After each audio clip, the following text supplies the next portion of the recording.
we vet people properly rather than just appointing Morgan McSweeney's mate on this occasion. Okay. Melanie, you brought up Iran, lots to discuss on the Iran war. Is there clarity on the government's position over the Straits of Hormuz? Do you think the UK should send warships to help get the Straits of Hormuz reopened? Well, the Strait of Hormuz is a real issue, and we know that as well as oil being stuck there, there is also fertiliser stuck there, there is also food that's stuck there, so it does matter that vessels are able to pass through it. The best way for the Strait of Hormuz to be opened is for the war to come to an end, and that's why the government, A, isn't involved in the war in the way that the Conservatives or Reform would have had us be. It's also why the government is trying to see an end to the war and a negotiated settlement around some of these key issues. Now, when it comes to what action is taken, if any needs to be to keep the Strait of Hormuz open, we know there are discussions going on about that. But the best way for it to be opened is for that war to come to an end, and the government's really clear about that. But the government's not involved in that war, as you say. So the government's happy just to sit back and watch what President Trump does rather than...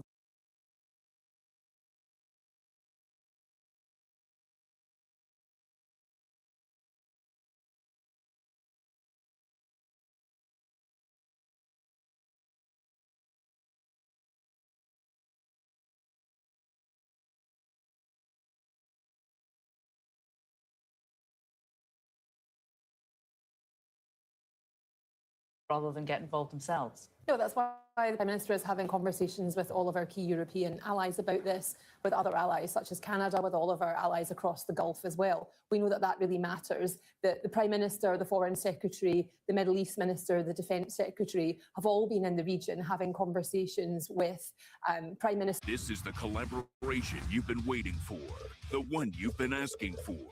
And now it's finally here. An epic...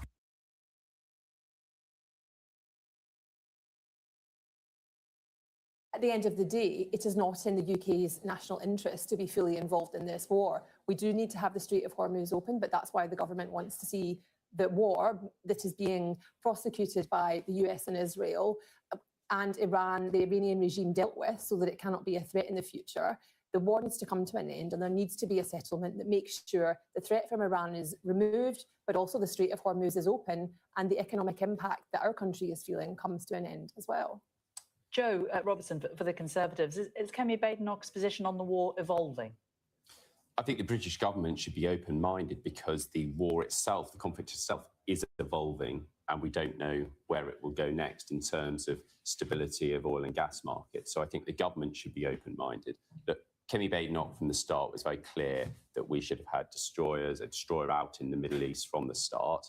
We were brought into the war by an unprovoked attack by Iran on our airbase in Cyprus, and Kemi Badenoch has been clear that we should have responded to that. In terms of keeping the Straits of Hormuz open, the government must obviously act in British interests, and I think it should be open-minded about what response is needed over the coming days and weeks. One of the responses that the Liberal Democrats think would be useful is calling on the Prime Minister to advise the King not to have a state visit to America, to visit Trump. Why do you think that's a useful move? I mean, surely when relations seem to be going south between the UK and America, the best thing to do is improve those relations rather than up the ante. Well, I think the problem with that is that Keir Starmer's whole strategy with Donald Trump is in total tatters. He undertook this war without any consultation with others. He goes around insulting the Prime Minister every occasion, and this war has no clear goal or end whatsoever. We should not be rewarding Donald Trump's behaviour in that manner with a state visit. So absolutely, the King should be spared the indignity of that. Just as a layman listening to Prime Minister's questions, I suppose I was somewhat frustrated, particularly to do with the Iran. We have had significant warnings from credible experts, including the former advisor to Gordon Brown on energy, that we could be facing disruptions to our energy supply within weeks. And that we could even be facing the prospect of rationing in order to make sure that we have enough for food, supplies and hospitals. And yet none of that came up in Prime Minister's question. So my question to all three of you is, I presume you've all done your own assessments because it will be critical for your constituents. Do you think that there are shortages coming? And what do you think the government, and what are you doing about it on behalf of your constituents, Melanie? I don't think there were imminent shortages that are coming in. In fact, I spoke to the DEFRA Secretary of State shortly before I came over here, and I spoke to her about the situation actually with fertiliser and with food. And there's not an imminent threat there, no. But I think everybody is fully agreed, as I said before, that the Strait of Hormuz needs to open. The best way for that to happen is for that war to come to an end, and that's why we're not then involved can I in just be prosecuting absolutely it. clear? Your understanding of the British government position is that there are going to be no shortages of oil and other critical goods that come through the Strait of Hormuz. We are not expecting there to be shortages in the coming weeks. We can hold you to it if this is wrong, and we shouldn't prepare for that. I said that there are no imminent shortages that are coming. Is imminent weeks or not? We don't know how long this war is going to go on for. Now, before I was elected, I was an aid worker. I spent time in war zones. I know a thing or two about resilience and preparing yourself to get through the most difficult of situations. And I think that is what this government is doing. We know we're in a much more dangerous and unstable world. That's why the government is investing significantly in our defences. And that's why we're taking action to make sure that the country is as resilient as possible. Joe, do you think there are going to be shortages? So government prime ministers in a privileged position of having intelligence information that the rest of us doesn't have. That's not a criticism, that's the way it should be. So I have no greater insight, fairly obviously, than what the government is telling us, and that there is no imminent threat of shortages. But plainly, there is uncertainty around this, and that could change. That's why I think we need British assets, boats, ships in the area, should the situation change, in order to potentially be there to play a role in keeping the Straits of Hormuz open. What is the point in a navy if it's not there to ensure that civilian shipping is maintained? Now, clearly that is a last resort. It is ultimately for the Prime Minister to make that judgment. But our destroyer only left Portsmouth a few days ago. It hasn't even got there yet.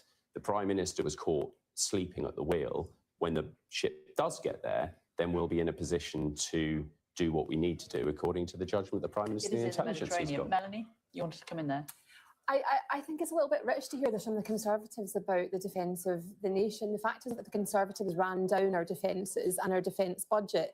I was at Rosyth Dockyard, which is in the constituency next to mine, just 3 weeks ago, seeing some of the new frigates that have been built with investment for this government. So I don't think we should take any lectures from Conservatives on that, nor should we take lectures from Conservatives about our energy supply. This government is investing heavily in clean, homegrown energy, which in the long run will mean that we don't have to be dependent overseas and should bring down the price of bills. Shutting down gas and oil exploration in the North Sea. The North Sea is working at full throttle, I can assure you. Is much closer to my neck of the woods than it is to yours, and I can assure you that it is doing that. But not with Ed Miliband investing in clean energy is something that is opposed by both the Conservatives and Reform. So they come on programmes like this and say things, but they don't have a plan to keep the country safe and secure in the longer term. Isn't the biggest boon to security a better relationship between the US and the UK?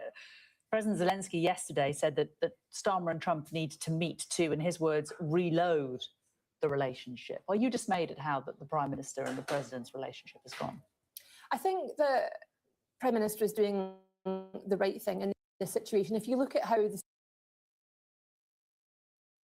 situation has evolved, remember what happened in Greenland just a few months ago? It feels like years ago, but it wasn't. That was a moment where President Trump said that he wanted to do something that the UK and our European allies simply did not support, and that was taking over Greenland. We all stood up together to him very strongly, and that didn't happen. We see now we're in another situation where this is happening in the Middle East between the US, Israel and Iran. We're not taking situation where this is happening in the Middle East between the US, Israel and Iran. We're not taking part in that. And what you do see is that the Prime Minister is working very closely with our European and our NATO allies on situations like Ukraine and continuing the support to them. And of course, trying to keep the US support for the Ukrainian situation going. You'll remember what happened in the Oval Office last year between President Trump and President Zelensky, and the role that the Prime Minister played in keeping the show on the road. So these are massive challenges and they require serious leadership, and that's what the Prime Minister is bringing to this. We should remind ourselves as well, given the Green Party and their situation at the moment, and also the SNP in my neck of the woods, they don't support our role in NATO, they don't support strong defences. And so finding a way through a really difficult and dangerous situation is what the Prime Minister is doing with a cool, calm and level head. Briefly, Ollie, I wanted to bring you in about the Greens, because Zach Polanski today spoke about it being an illegal campaign. There are a lot of crossovers between those who might vote Lib Dem and those who might vote Green. Are you concerned that you may lose voters to Zach Polanski because of his stronger stance on this? Absolutely not. I think our stance on this issue has been very, very strong, and on security and defence more widely. Unlike the Green Party, we've never had a position about pulling ourselves out of NATO or recklessly, unilaterally disarming ourselves from a nuclear weapons perspective. No, we have a very serious and credible defence policy. This war has been badly thought through. There has no clear goals. It's as well as the deaths, it's causing global economic instability. And that's why diplomatic action is going to be needed to reopen the Strait of Hormuz. And we need people to stand up to Trump, not just fawn to him and embolden him to take even more reckless action like this. Okay, there we must leave it. We are out of time. Ollie Glover for the Liberal Democrats, Joe Robertson for the Conservatives, and Melanie Ward for Labour. Thank you all very much for joining us. Right, let's get a quick look at the weather. I hope we haven't forgotten. With Base 44. Guys, Nina just built an app. I think I deserve a lap of honour for pointing out that she had boxed herself into a position where, with regards to by far the single most important issue facing the world at the moment, Kemi Badenoch was compelled to channel Basil Fawlty. Don't mention the war. And she didn't. She didn't. She went for Mandelson, which neither of us really saw No, coming. totally didn't In see my that coming. case, and you're more than welcome to scurry under this umbrella of defence should you so desire, because Laurie Magnus has pronounced upon it, and then we wait for the police report into what Mandelson was up to. But the process was followed. That's what the independent advisor on ministerial ethics is for. Yes, and Keir Starmer released these Mandelson files almost 2 weeks ago now. Sorry, no, was it last week after being Yeah, a week ago. Sorry, we haven't had an opportunity for Kevin Shows how Badenoch much you to- care. Exactly. Sorry, it feels like months ago. It does. It's feels like true. months But ago. we've because waited- there's been a war. But of course, if you're the leader of the opposition, you can't mention that. That we haven't got Oh, the bit sorry. ready. Keith You were busy, ready. let's do something else. But yeah, it felt a little bit out of tune with exactly what we've been talking about on Iran, basically wall-to-wall coverage on Iran for the last sort of few weeks. It felt a little bit out of kilter. However, she could get completely annihilated over field duty last week. So I guess what was the point in having another go on it? Yeah. So it felt a bit of a nothing PMQs today. But interestingly, I thought the questions about the Prime Minister's judgment were interesting, and about Kemi Badenoch's judgment. They're both using that as a political argument to say, well, this guy makes errors and judgment here, and he's saying, well, you know, this woman makes political errors and judgment here. So I thought that was an interesting argument that they were both making. Yeah, and well, I mean, one of them, of course, has referred that matter to the authorities, and one has refused, because Nick Timothy's comments are objectively disgusting. You know, I am a Catholic. I would have got my head chopped off in this country by the government a few hundred years ago for praying in public, and I thought we'd come far from them. But for Nick Timothy to attack people of a faith different from his for praying in public is absolutely disgusting. But if I were a neutral, a true neutral, like tuning in for the first time without really knowing anything about politics, I'd have been deeply unimpressed by both of them, because he didn't answer questions that many people listening would find perfectly plausible or easy to answer, albeit that it's all underpinned by the fact that she can't mention the war. He did at times seem to be channeling the two Ronnies, which you'll be too young to remember. They did a famous Mastermind sketch where Ronnie Barker was answering the previous question. I mean, it's a hilarious script, but it meant that he was answering the previous question, not the question that he'd actually been asked. And they were like last week, we observed last week, it was as if they were both engaged in two completely different exercises. That's I totally agree with you there. And Keir Starmer has, I think for the last year or so, I think there has been a growing pattern of him kind of trying to duck the questions and slightly avoid them. And for the second week in a row, you had Lindsay Hall, the speaker, saying, this is not opposition questions. You're not meant to be asking questions of Kemi Badenoch. It's meant to be for you to answer. It's a tactical decision, this. I think so, yeah. And you know, instead he chose to turn the question of judgment around on her. And there are plenty of ways that he can do that, including the Nick Timothy tweet, including the comments that she's made on Iran. And I think Keir Starmer arguably has been having a good few weeks in this. He's really calmed his leadership speculation, and it did feel that these questions were slightly out of kilter, and it felt a bit of a rinse and repeat of last week, didn't it? Where they were just talking over each other, having different conversations, and not really engaging with each other, which is the point of Prime Minister's questions, is to show sort of your prowess with being able to engage and have that political argument. And it did feel like they were having two totally different conversations. And I do think it irritates people when Keir Starmer doesn't answer, or at least Yes, it sort of does. address It any of categorically the does. issue questions. But equally, I think he has answered this one. He has answered the fact that on the Mandelson files, he feels that the due process was followed, but actually he feels like it wasn't strong enough, and that he is going to be doing more to strengthen that process in the future. He wouldn't say if he personally spoke to Lord Mandelson, and that was something that Kemi Badenoch kept saying again and again and again. My question is, does it really matter? Do we I'm care? glad you said that, because if I said that, I'd be accused of having my scarf tied too tightly around my neck, whereas you managed to observe scrupulous impartiality. I don't think it does matter, really. I think it's strange that he didn't, because it's such a big if he top job. didn't, because he might have done. I mean, we don't know is the point. There has been some media reporting in the last few days, including, I think, the book out by Gabriel Pogrund and Yes. Patrick Maguire, which has an extract in it which reveals last week that Keir Starmer did not talk to him Didn't talk before to he him. appointed him. So as she a knew the ambassador. answer, and he wanted. decided not She to. wanted to get him to say it, and he has Yeah. declined to say it, because then she could say, "How could you appoint someone to be the ambassador without talking to them?"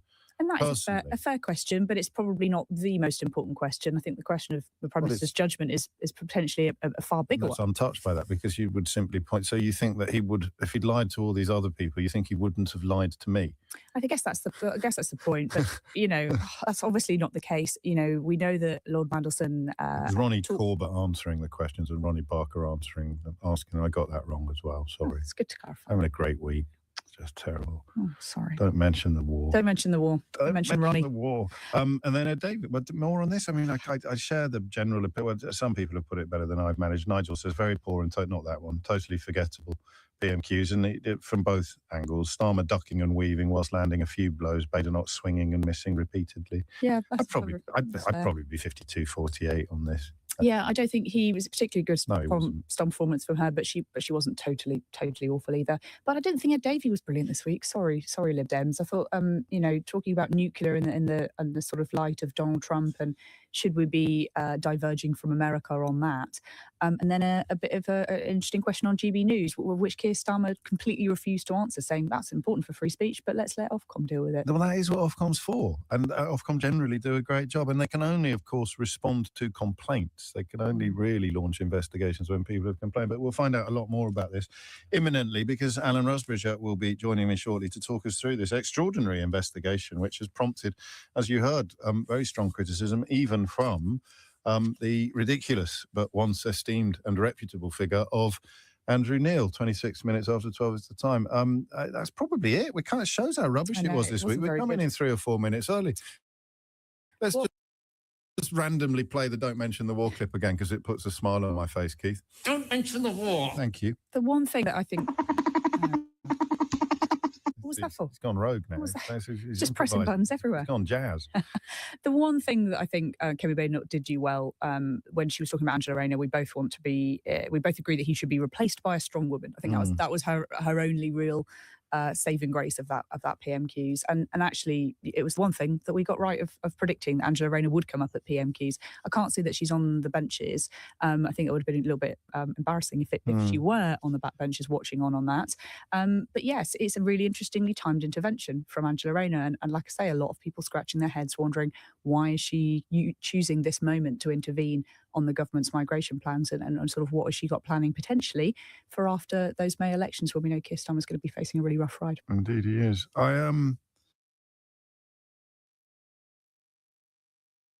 Income tax is changing for sole traders and landlords.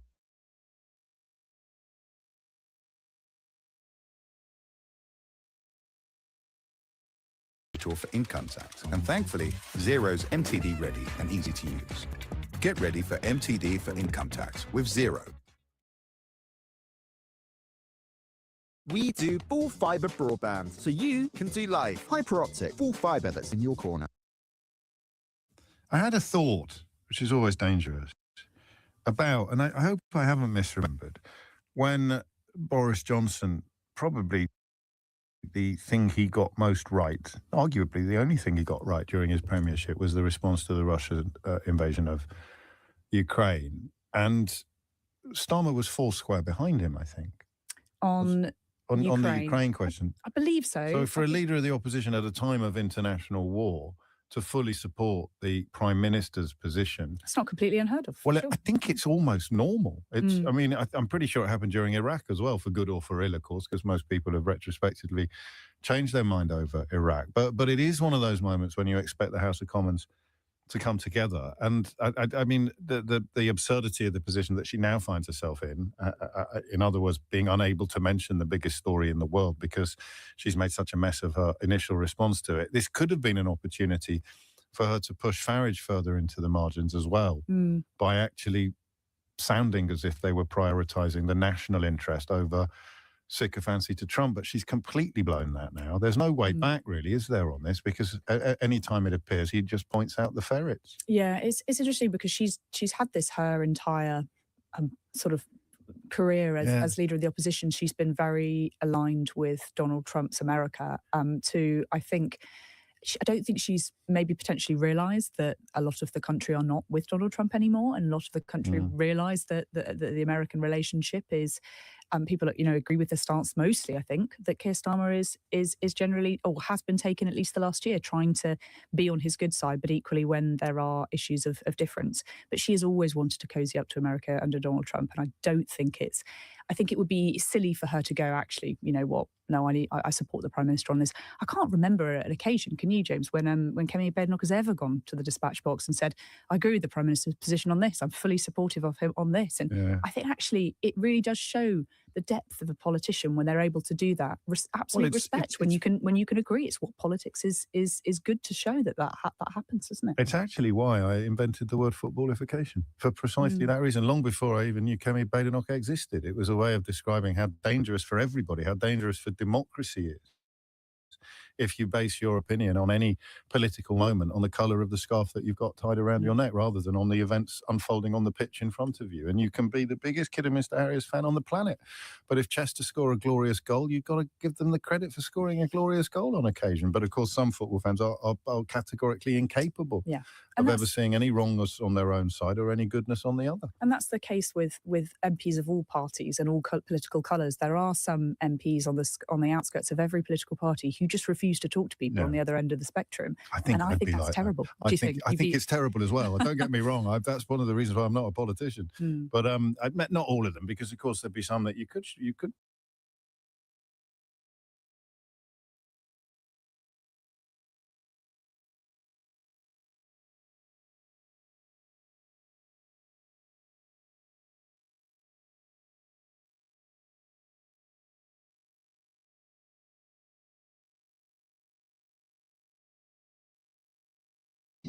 Politics should not be the first concern when it comes to matters of war, but the potential consequences for President Trump are severe. The midterm elections were already looking pretty bleak before a single shot was fired. Now voters are glued to their screens, watching the US spend $1 billion per day on a war they mostly oppose at a time when the state of the economy is their foremost priority.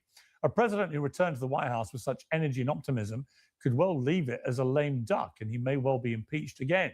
It's one of many reasons why some of Trump's most fervent supporters are so openly upset that he's supposedly reneged on his peace ticket pledge. And no matter where you stand on the conservative media food fight, the shifting balance of power is objectively remarkable. Senator Lindsey Graham and commentator Mark Levin, both former Never Trumpers who are currently declaring a holy war, are back in. Megyn Kelly, Marjorie Taylor Greene, and Tucker Carlson, among others, are frozen out. The president wrote a lengthy and passionate tribute to Levine this weekend after Megyn Kelly said that Levine's inflammatory rhetoric is the result of what she called his micro-penis. Marjorie Taylor Greene has just responded by saying that MAGA has been destroyed by micro-penis Mark Levin. And Tucker Carlson, who of course campaigned for Trump and was beloved by the administration, now suspects the same administration is trying to lock him up.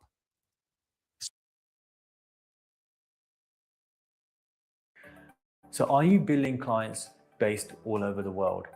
Have you thought about moving your company? So the other day I found out that the CIA is preparing some kind of criminal referral against me, a crime report to the Department of Justice on the basis of a supposed crime I committed. What's that crime? Well, talking to people in Iran before the war. They read my texts. So the crime under consideration apparently would be the Foreign Agent Act or something like that, acting as an agent of a foreign power. And I don't expect this to go anywhere. I'm not too worried about an actual criminal case against me for a bunch of reasons. One, I'm not an agent of a foreign power. Unlike a lot of people commenting on U.S. politics and global affairs, I have only one loyalty, and that's the United States, and have never acted against it.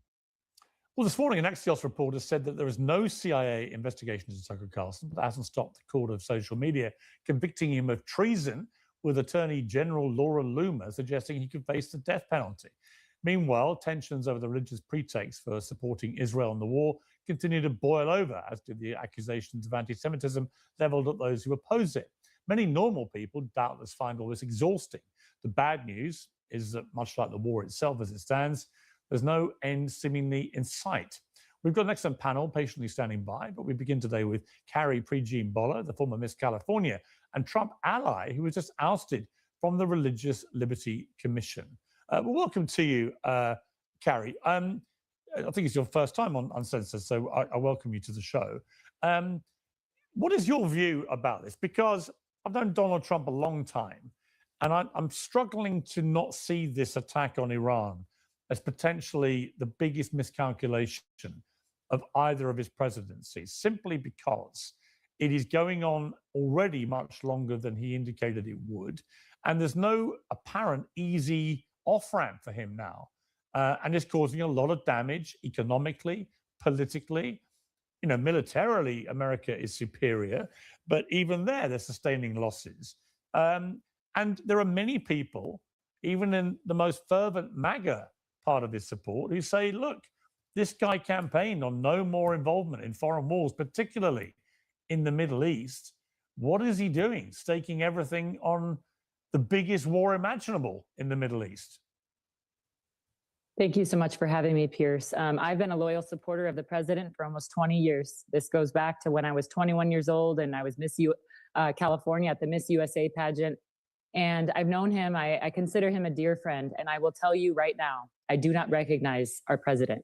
I think that we are an occupied nation. I think that a foreign country has occupied our government. And we are seeing now that this president of the United States of America is being influenced by a foreign government. And MAGA, let me tell you right now, MAGA is dead. It is deader than dead, and Americans are furious. We do not recognize President Donald J. Trump anymore. So obviously the foreign government you're talking about is Israel. And you know, Marco Rubio himself said before he then did a complete reverse ferret on it, as we would call it over here in England, he said that the reason America preemptively attacked Iran was because Israel, he didn't name it, but it was obvious who he was talking about, had indicated they were going to launch an attack and that the Iranians may respond against American interests, which seemed a very convoluted reason for American forces to be committed. And they then, under huge blowback, tried to pretend he hadn't said it, but we all heard what came out of his mouth. And then we heard Antony Blinken, one of his predecessors, say that Netanyahu had tried to persuade both Obama and Biden to do the same thing by saying, I'm about to attack Iran. And when they said no, he then didn't attack Iran. And so, you know, many people share your misgivings about this. Notwithstanding that, the polling still shows pretty strong support amongst the MAGA base for Trump and this attack. So how do you explain that? No, I do not believe that one bit. I talk to MAGA people all day long, every day. And the everyday average American is absolutely against this war. And they know that the only reason why we are even in Iran right now is because of Israel. We see Benjamin Netanyahu coming to our country more than any other foreign government, any other foreign nation. He's been here almost 8 times. This is embarrassing. We are the United States of America. Why are we allowing a foreign country to occupy our government? And now we see, I was removed from a Religious Liberty Commission because I dared to speak out against Israel. It's no longer a conspiracy, Pierce. What Israel wants, Israel gets. And we're witnessing that. And I'm telling you right now, MAGA is dead. And we will not vote for one more politician who lies to us and says, oh, we're going to drain the swamp and we're going to not get involved in foreign wars. Trump has betrayed our country and he has betrayed MAGA. And people are livid.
Fascinating is to see how split the conservative right is now in America. In a way,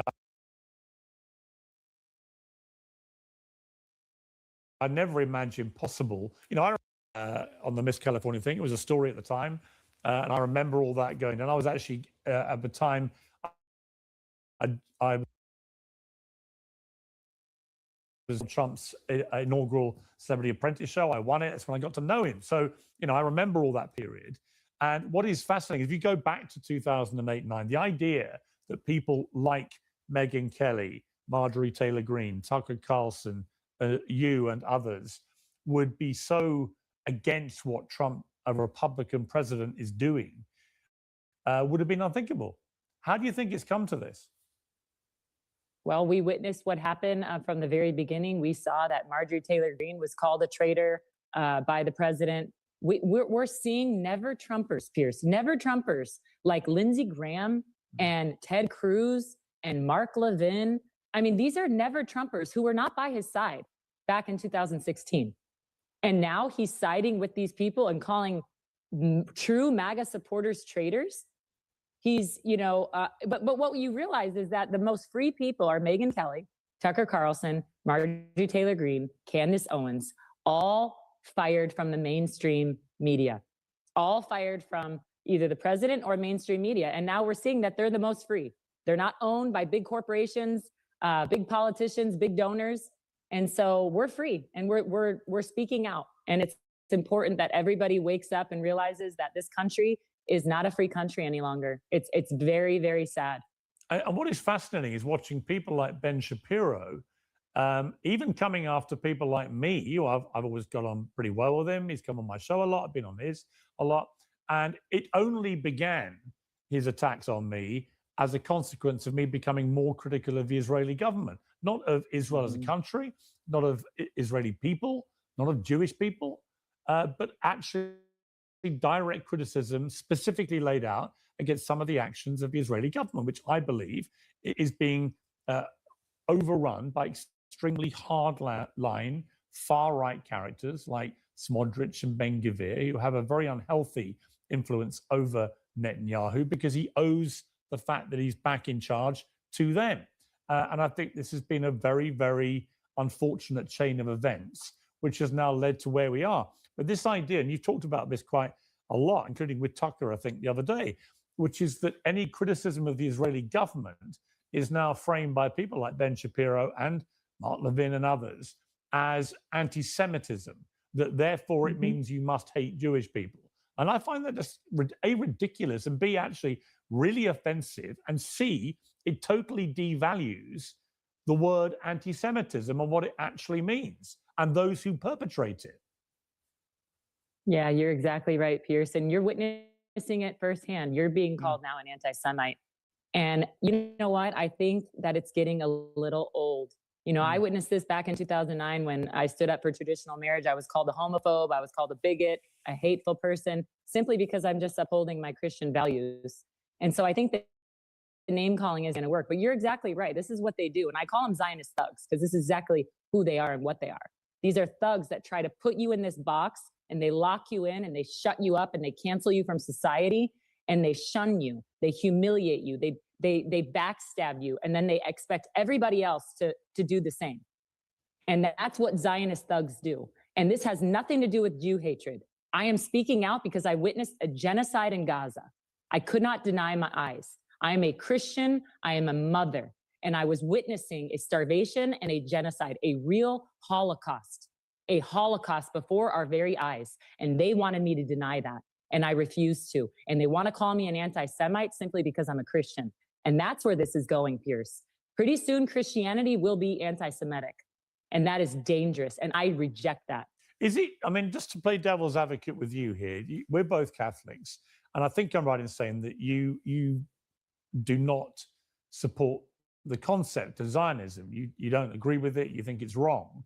And you do that based on your Catholicism. Now, I'm a Catholic, and I don't share that view because it really depends what interpretation you want to put on the word Zionism and being a Zionist and what it means. If you talk to a lot of Jewish people, a lot of Israelis, they'll say it means you believe in the concept of an Israeli state.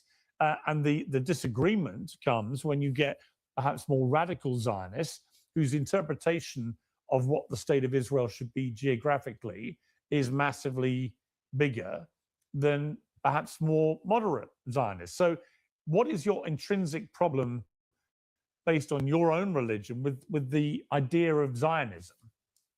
Yeah, I think it's a political ideology that exploits theology. I mean, we have to talk about the theological aspect of Zionism. So as a Catholic, this is what I said on stage. I do not believe 1948 Israel is a biblical prophecy fulfillment. Most Christian Zionists in this country, like Ted Cruz and Pete Hegseth and Marco Rubio and all these other Zionist thugs, supremacists, they want me as a Catholic to reject the Catholic Church's teaching of 2,000 years and reject the fact that we do not believe that that is a biblical prophecy fulfillment. 1948 Israel, atheist Israel that was established in 48. They want us to believe that and reject and deny our Catholic faith. And I refuse to do that. And so I think it's a political ideology that exploits a theology. And you know what? I'm not being attacked by Jews. I'm not being attacked by Muslims. I'm being attacked by Christian Zionists because they're mad that I'm daring to expose the fact that, wait a second, if 1948 Israel isn't biblical Israel, then we don't have to bless it in order to be blessed. We don't have to support it in order to be, blessed according to Ted Cruz. Those who bless Israel will be blessed. Well, what Israel are you talking about? Because for 2,000 years, the Catholic Church has taught that we are the new Israel, that we have fulfilled, that we are the new fulfillment. And so we believe that we are the spiritual Semites. And so if you believe that, I don't know what Ted Cruz thinks about that. Obviously, he's upset because I don't.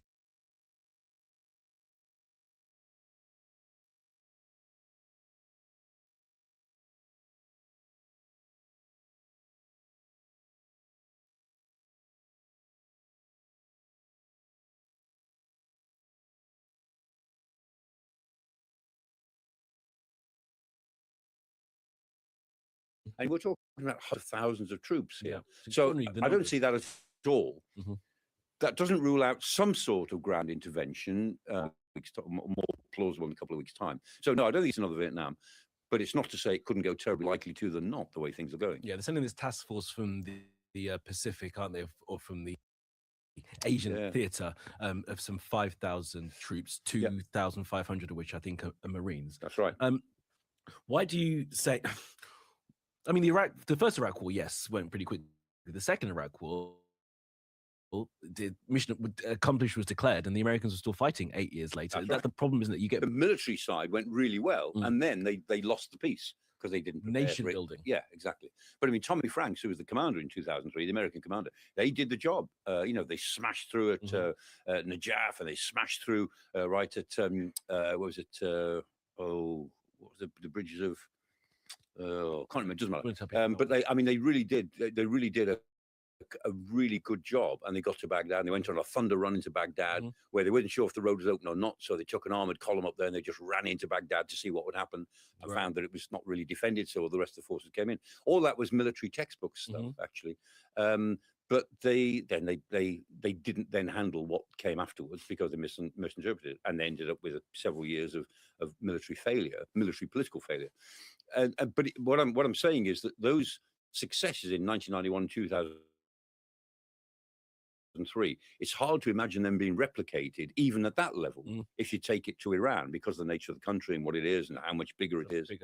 And yeah, I just don't see it. But the Marines on the ways. This is the 31st Marine Expeditionary Unit, who are based in Okinawa.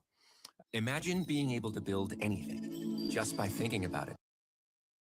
Meet Base 44, a complete AI creation platform.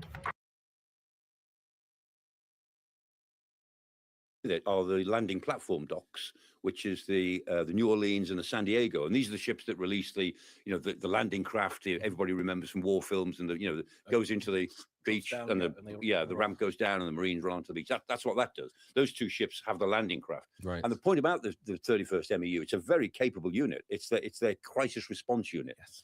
That's what unit. It's their crisis response unit. Yes. That's what they call it. They call it the 911 group, with 999 in our terms. And so, when you ring 911, they turn out the 31st MEU.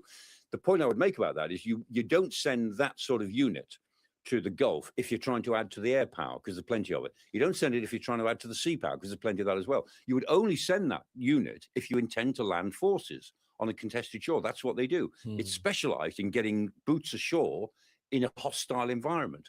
So you wouldn't send it unless that's what you wanted to at least have the capability to do. Now, maybe it's just that the Pentagon wants to give the president lots of options. Yeah. Maybe he's decided he's going to do it. We don't know.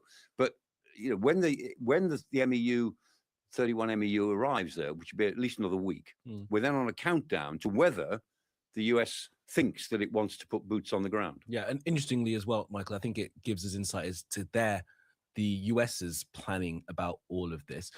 If you wanted to have those options, surely as a commander, you'd send everything that you had. I mean, they sent this armada in the beginning to have it there ready should you choose to use it. And then there's the threats as well, isn't it? So probably tells you that they didn't really know what they were doing. And then we get into that situation that you talked about with this fleet in the Gulf and the one that was outside of Venezuela, that eventually it has to be used, doesn't it? So you're constantly ticking you can't down. keep them at readiness all the time. The other thing that's interesting is that when President Trump was making his statements in January, he said that help is coming, hold on, I mean, and talk about building up a great armada. We all said, no, you haven't. You haven't got, all you had there were 3 littoral combat ships, right? And which are like corvettes. Okay. And what do the littoral combat ships do? They do mine countermeasures. Right, and 3 of them are attached to the 5th Fleet. One of them is the Canberra, and nobody quite knows where that is. It's gone dark for some months, which may mean it's actually out of commission, or it may mean it's doing something secret. But the other 2 are not even there. A week before the attack of the 28th of February, on I think it was the 22nd or 23rd of February, they sent their other 2 littoral combat ships to Malaysia. They're in Penang. So you think to yourself, if they were going to attack Iran, you would have thought that the Strait of Hormuz would be in the front of their minds, and the possibility of mine countermeasures might be required. And the only 3 ships that the Americans have that can do mine countermeasures now, because they laid off their previous fleet, the Avenger fleet, those 3 ships are apparently not available. Extraordinary. So a week before, they took away their own mine countermeasure stuff, which suggests that the planning is severely deficient in this respect. Going to ask you to get into his mind then. So what do you think the thinking is? Just the air power would be enough, and they would just capitulate from the and it would be quick. overwhelming. Yeah. Okay. I mean, it's the classic mistake of underestimating your opponents. I mean, the United States has got some very distinguished Iranian experts, and the Pentagon, the State Department, they know a lot about Iran. Well, they've been thinking about it for a long time, haven't they? For whatever, it didn't either get through to the White House, so the White House wasn't interested, or the White House thought it knew better. We don't know. But the fact is, I mean, this whole operation seems to have been predicated upon the idea that in President Trump's head, that air power and the sheer rapid capitulation. Very interesting. As a military advisor, you know, he's got that Dan Kane as his chief of staff, who you say is a very competent competent man, yeah, and seems to know what he's doing. Wouldn't he have said, "Sir, yeah, we need all of this stuff if you want to do this"? I'm interested in how Trump can make the decision to do so half measure. That's one of the books we're all waiting to read. When Dan Kane retires and writes his book on, you know, my life with President Trump, then we all want to know what happened in the White House in that week before the 28th of February, and who was talking to whom and who was making decisions, because the decisions are, you know, here we are 3 weeks in. Militarily, you can see what the Americans are doing. They're working through their target set. They're doing it very efficiently. And the fact that they've used their bunker buster bombs overnight, last night, shows they couldn't have done that a week ago. They can do it now. You can see the way the timetable is working out. It's going to plan militarily. But politically, it's still all over the place. And it started off as an uncertain operation for unknown reasons. And it's carried on that way. It hasn't become any more coherent after 3 weeks of bombing. Question here from Ben B 2001. Simple question: can America defeat Iran by itself? Well, depends what you mean by defeat. I mean, America has got the power, the military power, to cripple Iran militarily. It could take down, you know, all of its military capacity. Just keep going, do what they're doing. But if that means, is that defeat? It depends what you mean by victory. Or victory in defeat. I mean, if victory is that the regime stays in place at the end of this, or at the end of it all, with Iran on its knees, then you'd say America doesn't really have the power. Well, look, okay. So what does victory look like in warfare? Surely it's the removal of whichever governments of whichever country you've decided to fight against. Well, if it's a total war, yeah. But I mean, you may fight a war for territory, for this bit of territory or that bit of territory, or you may fight a war over resources, over rights. You know, the right of us, we have a right to do this, and you have a right to do that, or to clear a force away from an area that they don't belong in. I mean, you know, wars got fought for all sorts of reasons, but a total war like this, where the Americans have declared war on the government of Iran, that can only be regarded as successful if the government of Iran is destroyed, and if the government of Iran somehow survives, even in some dreadful state, then you would have to say that the Iranians win and the Americans lose. One other thing I should say about this, I've been trying to think, you know, as all of us have, we've been trying to think this through. How does this end? Now, so the question you always ask yourself, how does this end, Michael? And one end of this is that the Iranians beat the Americans and then lose to their own population.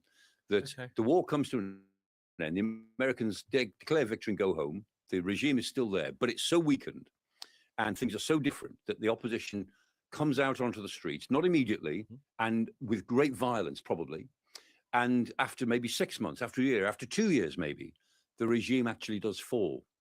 And then America could say, look, we created the conditions in which the regime fell. Didn't happen immediately, but they fell. And then historians will debate for years on end as to whether that was the real reason or not. But that's possible. Yeah. That the Iranian government could beat the Americans simply by surviving and then lose to their own people, because they'll be so weak. And the Iranians are already building up big strategic problems because their Gulf neighbors hate them now. I mean, the Gulf neighbors who were relatively sympathetic in lots of ways, some more than others, but all of the Gulf neighbors, they're very angry at America, but my goodness, they're angry at Tehran as well. You know, visiting this on us, destroying, affecting our economies, destroying our image as a safe place, and all the rest of it. And so the Iranians are going to have to live with the fact that they've burned a lot of bridges in this fight to survive. They won't worry about I'd say they won't worry. They won't think about that at the moment because they're fighting for their survival. So they'll do anything. But at the end of it all, it may be that the Americans will go home and they will then try and pick up the pieces and won't be able to. And maybe they will collapse at some point further on after a great deal of street violence, I would guess. Trump said something interesting the other day, where he seemed to say that they didn't expect the Iranians to strike out like this at all their neighbors. Was it something that you guys, people who watched the region, knew that that was part of their doctrine, that they would do that if they came under attack? Nothing that has happened is a surprise. Right. And I'm not trying to be a clever dick in saying that. People in my business, we talk about this sort of thing all the time in groups and meetings and dinners and things. So nothing that has happened is a surprise. But what has been genuinely surprising is the speed with which it has happened, because we laid all these things out, and so does Staff College, so does the Pentagon, so does our own Ministry of Defense. You lay all these possibilities out. You put yourself in the position of Tehran and say, okay, you red team it. If we were Tehran and we were attacked, what would we do? That's the way you come up with the options.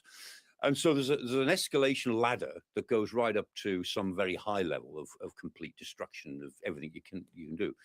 And we all thought, I guess, that the Iranians would kind of go up that ladder, rungs 1 and 2, and then hold, and then rung 4, and then rung 7 or something. They went to rung 10 or 15 immediately. Right. That was the point. They immediately said, right, we'll affect the region. We'll hit everybody. We'll make this everybody's war. We'll hit the energy facilities. Now this week, starting on Monday this week, they're starting hitting energy production, not just energy transit, which is bad. And hitting production means that you're trying to put stuff out of business for a long time, and that really applies to LNG more than oil. So they're now doing what they hope will be, or what they expect will be, some permanent damage to the energy infrastructure and the energy production facilities of the Gulf. Now, in return, that's going to happen to them. I mean, some of their production facilities are already being hit. And if the Americans are serious about destroying Hague Island, that will have the effect of destroying production facilities upstream, because it'll damage the wells when they can't store it anymore. So we've got a few more rungs to go yet in terms of escalation. But what has been surprising, not that those rungs exist, we all knew they did, but the Iranians have jumped up to a very high rung immediately. And I still cannot fathom why the United States, or why the White House, is so bemused by this. It's taken them by surprise. Why? All right. You mentioned Hague Island. That's our next question. It is from Matt, who says, could the US invade that island with that marine force we talked about? Hague Island. Yep. And then use its control to blackmail and control Iran. Yeah, they could. And maybe that's one plausible mission for the 31st MEU when it gets there in about a week or 8 days' time. And then it would need a couple of days to sort of shake itself down and sort itself out. But it's plausible that maybe in a couple of weeks, an invasion of Hague Island could take place. Not a very big island. It's all storage facility. And if the Americans occupied it, they could cut off the storage, actually make it impossible for Iran to pump any oil anymore onto the island. And that's when it gets really serious for Iran, because then the oil backs up. Is it fortified? Do they have like garrisons there? I mean, how protected? No, it's just a storage island. Yeah. Oh, well, I think they put some air defenses there, which the Americans had attacked and destroyed. But they can store 30 million barrels of oil on Hague Island, which is a fair amount. And normally, of course, they store it short term, and then it's off onto tankers, and it's just a transit point. But if you block that transit point, and the Iranians then, they can't store oil anywhere else, they put it onto tankers, or they get hit, whatever it is. If they can't actually keep their oil flowing, then it all backs up to the wellheads, mashes the wells, destroys the wellheads, or damage them severely. In some cases, destroys them. So the Americans, they could take Hague Island. They've talked about bombing Hague Island, just actually destroying this storage. It'd be more efficient to take control of it, because then it's a tap that they could turn on and off, and that's what might be in their minds. I suppose there are some rungs both sides still have to go. I mean, that one from the US. Desalination plants as well. They haven't been targeted as much as Not as much. No, they could be more. They could be more. So, and again, desalination is absolutely critical, not just to drinking water in the hotels, but it's critical to a lot of production throughout the Gulf of all sorts of other things, medicines and everything. I mean, non-seawater, desalinated water is fundamental to most of what the the Gulf states do, as well as important for people to drink. Absolutely. All right, move on to a question here from Haley, who asks, is there any truth in the reports that the US and Israel could send in special forces to secure Iran's uranium? How would this work if they did? What is known about the potential stockpile? I know a little bit about 400 something kilos, which is half a ton. They used to say, they used to say it was 405 kilos, which I always very remember the precise. figure. But then the IEA said 450, or about 450 or 460. Anyway, let's say 450, 450 kilos. So that's the amount of 60% enriched uranium, which is thought still to exist. Nobody quite knows where it is. Under rubble, well, that's the best guess. It's under the rubble at Isfahan. I mean, it therefore may be inaccessible to anybody, or maybe the Iranians could get it. Maybe if the Americans took control of Isfahan for some time, maybe they could find it. But how long does it take to burrow through, sort of 20 meters of rubble? Just before you do that, put in our eyes what this actually looks like. I mean, because in my mind, I'm seeing films. I mean, I don't know what it would look like in reality. What is it? 20 canisters. Canisters. Yeah, 15, 20 canisters. Think the CO2 bottles. Yeah, the big yellow bottles, like a scuba diving tank. A bit bigger than that. But those CO2 tanks that you see outside hospitals, 20 of those. Right. Interesting. Maybe fewer, maybe 15, but somewhere between 15 and 20. That's 400 kilos a of pallet somewhere. Exactly, of this highly enriched uranium isotope. And that's what it is. So it all could be in one place, or it could be split up. It could have been on the back of one vehicle. I mean, maybe they moved it before the bombing of last year. I mean, there are lots of vehicles going in and out of Isfahan. People thought it was stuff being brought in to protect it deep down, but maybe it was also vehicles being taking stuff away. So the point is, it's not a huge amount of material to conceal. So it may be under the rubble Isfahan, but if the Iranians had thought to move it or split it up into 6 or 7 lots, then it might be anywhere. So this might resemble some sort of new Indiana Jones movie. Bringing together all of the cylinders of uranium. So have to send Indiana Jones in to find the final 3 cylinders. I'm getting sick. As long as there are no snakes down there, because he doesn't like snakes. But look, could they send the special forces to get them? To get this? Do you think, to secure it? Is that even practicable? Well, if special forces tried to secure the site of Isfahan, they'd probably have to fight for it over some period, for however long it takes for somebody else to dig down under the rubble and find this. To hold the space, you'd send in enough people to hold. Well, first of all, to fight off whoever's around protecting it. Hold a perimeter. Hold the perimeter. While somebody else, some group, digs down to something that may or may not be there. Now, unless intelligence is better than we think, even better than we think it is, I'm not sure how Western intelligence would know a whole lot about that. And certainly in the public space, all we're sure of is that the Isfahan explanation is probably the most likely, but there are several others. All right, let's move on to the Strait of Hormuz now. Adrian is asking, has Trump effectively lost this war if the Strait doesn't reopen? Well, the rest of the world has, that's for sure.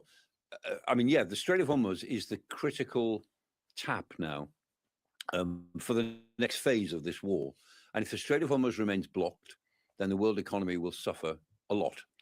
And if the Americans declare victory and go home in a couple of weeks' time, as I suspect they will, maybe, of course, maybe wrong, war is very unpredictable. But if that's what happens in, say, 2 or 3 weeks, then I think what President Trump will say is, look, we don't need the Strait of Hormuz. We're self-sufficient in energy. We're keeping it open for you guys. So you do it. It's the rest of the world's problem. It's not our problem, which is true. In material terms, 90% of everything that comes out of the Strait of Hormuz goes to Asia, goes to India, China, and Southeast Asia. Only 10% of it goes to the rest of the world, Europe, Africa, and a little bit to the United States. The US can easily get by without the Strait of Hormuz. And so President Trump could say, it's not our problem, it's your problem. Do it, you deal with it. But you'd still have to live then with the issue that the world economy will be taking such a big hit that the Americans can't insulate themselves from that, even though they're more insulated than Europe. Europe takes the biggest hit from the world economic slowdown. We get it worse than anybody else. China takes not as big a hit as us, but some hit. The Americans take the least hit, but even the least hit in an election year to gas prices, fuel, petrol prices in America and inflation is very damaging to President Trump. Yeah, absolutely. Interesting question here from Jason, actually. If Iran were able to attack the mainland US, would it potentially become a NATO war? Could they invoke Article Article 5. Article 5. You know, it's a really interesting question. Yeah. I think the answer must be yes, because it happened before. In 2001, with 9/11, the 9/11 attacks, Al Qaeda's attack on America, and the following day, NATO declared it's only Article 5 action, where NATO said one of our members has been attacked, and we, NATO, the rest of NATO, will come to America's aid. Now, in reality, there wasn't very much they could do, but they did actually send, at the time, more AWACS aircraft, the airborne warning and control aircraft, the ones that were based in Europe, went to America to help with American air control, because they needed to control the whole of the airspace over North America and the Atlantic, and said, okay, well, our aircraft can help you. You're a bit stretched there. So there was some help there, and there certainly was moral support. The Americans didn't need NATO's help, but they were gratefully received at the time. So this would be a parallel case. If America were attacked in a terrorist way by Iran, it's going to be questions. Exactly, it's a parallel when they're attacked in a terrorist way by Al Qaeda. So I guess the answer has to be yes. Interesting. And I have to say that's a very interesting question. Yeah, it's a very it's one interesting that question. would have to be gamed out, I guess, because terror attacks now exist in all sorts of forms. I mean, sort of roving gun attacks. Would that be enough for them to invoke? Yeah, Article NATO 5? struggled with that one. When does a terrorist attack become an act of war? And the view was the 9/11 attacks were an act of war because of the severity of them and intention behind them.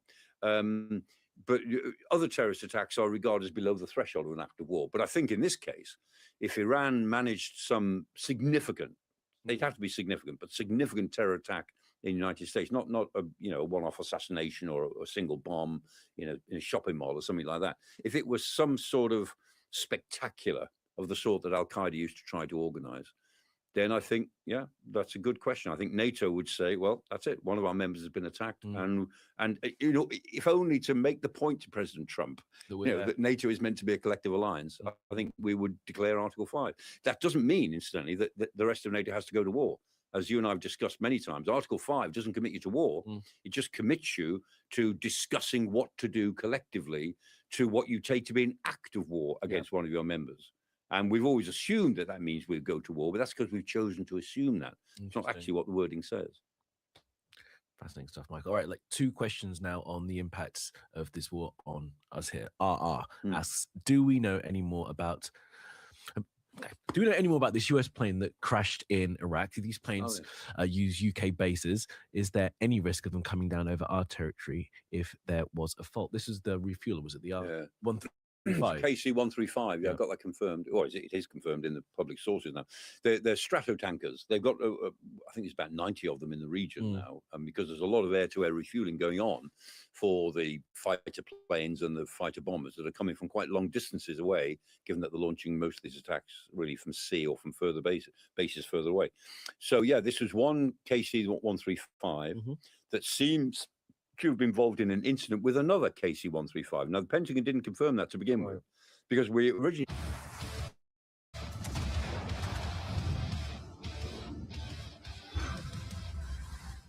This is the collaboration you've been waiting for. Incident where one of the fighters taking on fuel, there'd been some sort of incident which had damaged the fueler.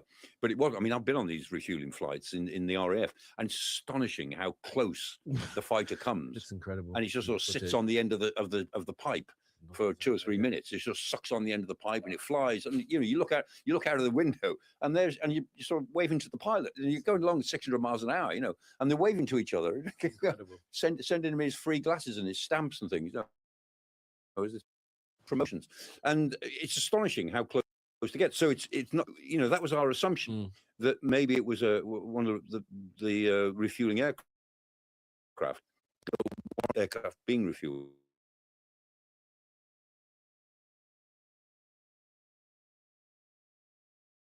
But no, it was 2 KC-135s. And it has to be some sort of landed safely, means it must have been somehow damaged or suggests it. So that's what it is. Could it happen over us? No, almost certainly not, ever. So not a fault in the aircraft generally? Yeah, I mean, this is a war zone we're talking about. So the tankers, what 2 of them were doing in exactly the same airspace, I don't know. And that'll be a source of concern to the crash investigators, of course, which will be very intensive.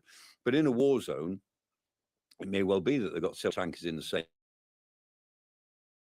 zone at one time because they've got a lot of fuel to dispense to a number of fighters who need it. Yeah. Anyway, that's what we know about it. And that's confirmed by CENTCOM, Central Command. So definitely one KC-135 came down, killed all 6 members. Definitely another one was involved, KC-135, landed safely. That's true and confirmed. Yeah. No credibility to the reports coming out of Iran and that it was shot There's down no by, evidence of by militia. hostile fire or friendly fire. That was the other one. Yeah. You know, it wasn't that one was brought down by friendly fire, accidental fire. So no, it looks like an air incident of the sort which sadly has to be anticipated in a war zone. Absolutely. A question here from AB. What are the military lessons the UK can learn from this war for its defence? I mean, apart from getting ships ready and on time and having more stuff. Yeah, well, this is what like Ukraine. This is a real war, you know, where people get killed, and it shows the way warfare is going towards 6th generation warfare that we've talked about, which is robotics, computing, AI assisted targeting, all that sort of thing. And you see it all over the place. So in one sense, the war is traditional. It's aircraft and ships flying around, sailing around. It's you know, steel and explosives and flesh and blood. In one sense, it looks traditional, but in another sense, you can see it's satellite based. It's robot ships, it's drones, it's mini submarines. It's 6th generation. How much AI is being used? There's reporting that AI was used to strategize a lot of the opening. A lot. I mean, I'm not sure so much being used on the Iranian side, although they will. I mean, there are no slouches at being able to computerize their war plans. But the Americans and the Israelis have used AI that we're aware of to a pretty astonishing extent. Particularly the Israelis have used it for intelligence to be able to locate individuals. I mean, using AI, they can locate, you know, lots of people that they're interested in because they can put together, you know, groups of information that you wouldn't normally bring together, and AI can bring it all together and work out, you know, exactly where they're likely to go, what the routines are, and so on. And old school stuff as well. Didn't you tell me that they had access to the traffic cameras? Yeah, that's a famous one. Yeah, they got hold of they penetrated all the traffic cameras in Tehran. So they were watching all the traffic, and they used to say, I mean, that was their famous boast. They say, we know the streets of Tehran as well as we know the streets of Tel Aviv and Jerusalem. Yeah. All right. Question here then from Joe, and it's about the political leadership or lack thereof in Iran. Will Reza Pahlavi help his people more? How could he? Talking is easy from the safety of exile, a point made there by Joe.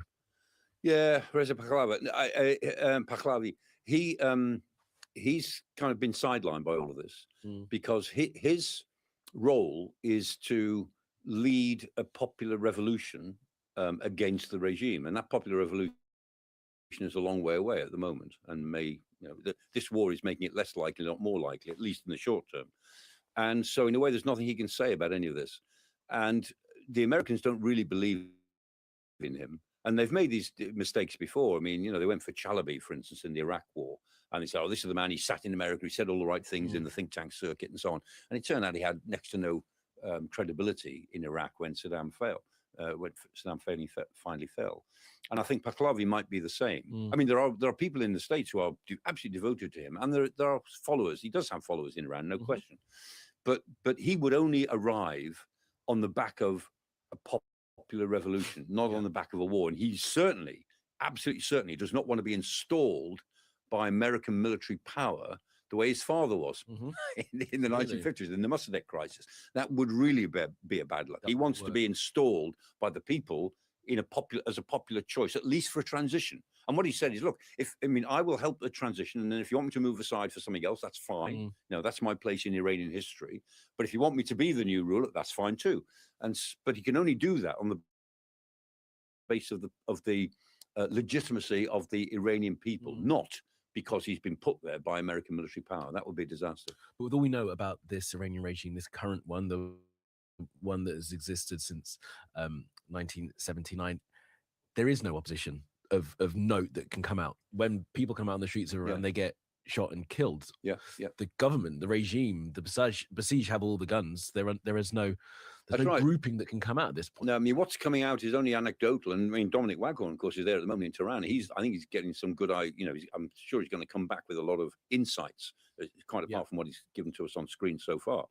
But I mean, what I'm hearing anecdotally is that the Basij, the militia, they're running checkpoints all over the place, particularly out, in Tehran, but even in other cities. They said the Bajis are in control. The police are staying at home, or they're staying in their stations. They're not coming out onto the streets. The Bajis are running the place, and they're Give everyone controlling the traffic. The hierarchy of it, then. So we've got IRGC, the Basij, the police. I mean, sort of the security That's right. Yeah, apparatus. That's sort of How's the it- way it goes. And the army, at the moment, I was just standing aside. Interesting. They're not committing themselves one way or another at the moment, which might turn out to be very important. Might turn out to be important. But that's it. I mean, anecdotally, the regime has tightened its control, and there are enough people, enough supporters, up to 20% of the population, 92 million people. So maybe up to 20 million people who are supportive of the regime and are prepared to turn out and wave flags. And everything we see on Iranian TV is accompanied by a demonstration of flag waving supporters. Yeah, and they engineer that on a daily basis, and they can still do it. So, I don't think that the regime is close to cracking, even though there are some signs. It's crumbling a bit towards the edges, some signs, but nothing dramatic so far. Yeah, I mean, we saw thousands out on the streets on Quds on Friday. Yeah, that's right. I was on in the morning, and there were just tens of thousands of people thronging the streets of Tehran and other cities, waving flags.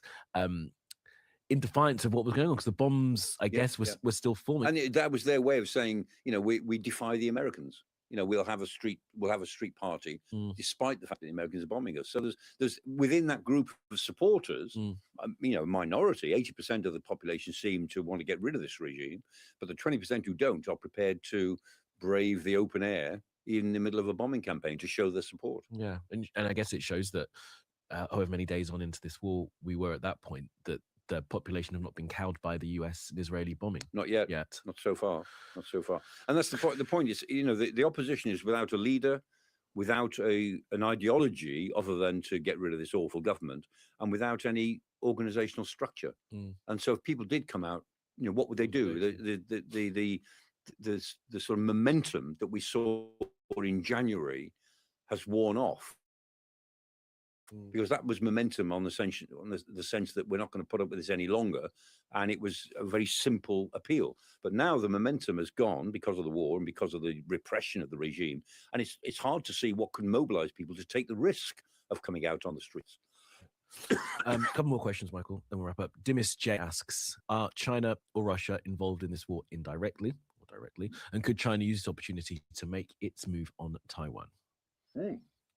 Yes to both. No. I mean, the Russians are certainly involved in this war. The second one.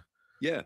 Well, the second one is I'm not sure we're going to see a move on Taiwan, but this strengthens let's start with that. It strengthens China's hold over the future of Taiwan because it's taking American assets away. For instance, I mean, Americans withdrawn some of their air defense systems from South Korea. THAAD, right? Interesting. Terminal High Altitude Aerial That's the Defense. THAAD, yeah.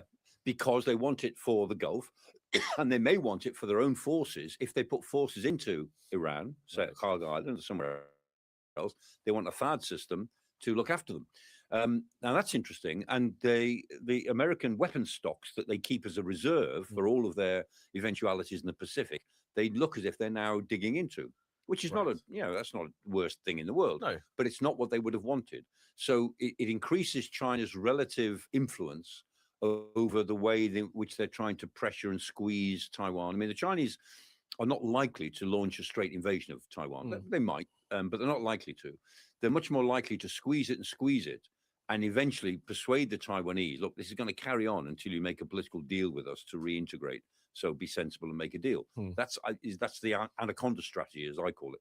And that's what I think they'll continue doing. So they'll find it easier to do that with the Americans involved as they are in the Gulf. Russia, yes, and this is the interesting thing. The Russians are helping the Iranians, as the Iranians have helped them. They're helping them with some intelligence. We know they're helping them with the way to use their drones, because the Russians have learned by hard lessons how to use the drones most efficiently in Ukraine, and they've transferred that information to Tehran. And they may be helping them in other political ways that we're not entirely certain about. Certainly having some Russians involved in Tehran, we think, advising. Really? So they're doing some low-level stuff. They're not going to stick their necks out for the regime. I mean, if the regime falls, the Russians aren't going to try to intervene. What would it look like for them to be more sort of full-throated in their support of the regime at this stage?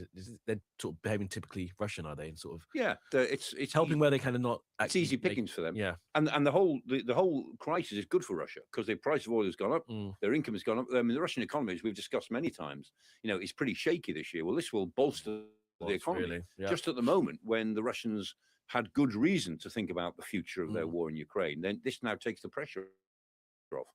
Thank you, President Trump. Yet another favor that he's done to President Putin. I mean, Putin, the two countries that will gain from this elsewhere. Fascinating. And I don't have loads of time to get into this, but I'm just struck with how time moves on so quickly. 2027, remember, was the sort of the fame. What's the smallest amount or denomination of gold coins or silver coins that can be bought? A quarter sovereign. And so we're looking at just under 2. We're really getting to that sort of point. I know that it's been disputed whether or not that would ever happen in 2027. Yeah, but that's when it's because that was the end of Xi Jinping's third term, and so he said he's going to settle it before he goes. He always said he would, but of course he's not going to go in 2027, is he? I mean, that was what was being said when people thought he would stick to the constitution, but he won't. So the next big date is 2049, which is the 100th anniversary of the foundation of the People's Liberation Army. PLA was founded in 1927. The 100th anniversary of the foundation of the People's Republic of China, of the PRC. And so, the 100th anniversary is a deadline for so many things in Chinese thinking.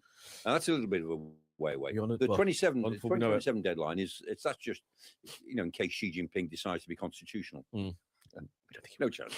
All right. Final question then, Michael, comes from Nish, who asks, what, in your view, will be the turning point for either side in this war? Oh, Nish. Yes. Yeah. Yeah, it's funny, there's a turning point in almost every war. Look, when you look back on it, there's a turning point. And I may go back to something I thought on the first 24 hours of this. I thought that this, there will only be regime change if there are ground troops involved in some way. And given that the ground troops won't be American and the ground troops won't be anybody else, the ground troops are the population. Somebody on the ground has to walk into the police stations and the barracks and say, we're now in control. Somebody has to say, we will direct the policing on the streets. Somebody has to say, we will now take over what the government is going to do on paychecks for the next 6 months or whatever. Somebody's got to walk in and do that. Now, usually in an invasion, it's the troops followed by the administrators who come in on back of the troops. In this case, the troops will have to be, if it's to work, will have to be the people of Iran. And I remember writing in another briefing I was doing for something else, I said, that will be the decisive battle. Right. And that battle hasn't yet been joined. And it hasn't. So here we are 3 weeks in. Is there a decisive moment in the present battle? I can't see it. I can't see it. Strait of Hormuz is important, right? But the Strait of Hormuz is now a major issue for the foreseeable future, long after this war is over. It is. So I think the decisive battle will be the battle in the streets, which hasn't yet started, and may not. May not, worryingly. Professor Clark, thank you very much for that. We're going to wrap it up there because I've got to rush off and pick up my boy, as I do Your family duty every day. Much more important. We really appreciate it, Michael, as always. We'll do another one of these next week. Appreciate you guys joining us, sending in your questions. And yeah, we hope to be back around about this time next week, Wednesday. Thank you, and enjoy the rest of your week.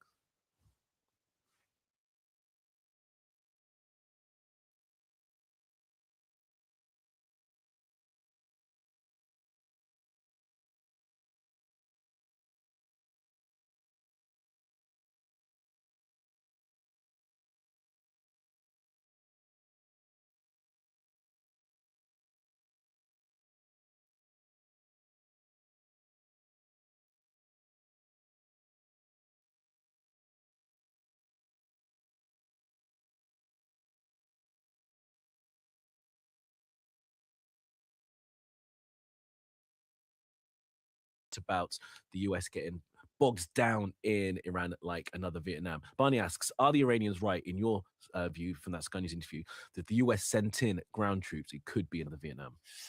No, not really. I mean, they say that because they're